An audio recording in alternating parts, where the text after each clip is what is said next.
According to the National Roof Council, 85% of roofs that are torn off and replaced don't need to be. They can be restored, like this roof at the Inn of the Mountain Gods Hotel and Casino, using Fix My Roof's liquid applied silicone. Fix My Roof's silicone restoration process is environmentally friendly, non-disruptive to business operations, and saves business owners and facility managers thousands of dollars every year. Fix My Roof silicone is applied as a liquid so it fills in holes and cracks that are causing the roof to leak. The silicone is 100% UV stable.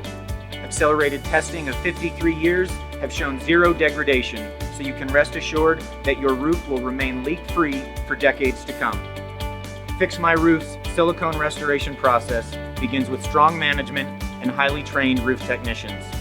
The first step is to properly clean the roof.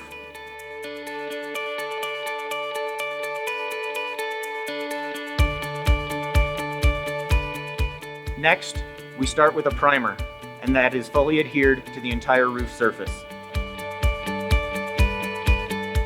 The third step is to apply our base coat of silicone. Once the base coat is cured, we inspect the entire roof and reinforce any warning areas or problem areas that the owner has had with the roof. The final step is the top coat of silicone, which is applied to the entire roof. Throughout the restoration process, our management is constantly inspecting the entire project. Fix My Roof silicone is Miami-Dade County approved and certified by Energy Star and the Cool Roof Rating Council, among many others. Our warranty covers both materials and labor, and we do annual inspections and perform maintenance as needed for the life of the warranty.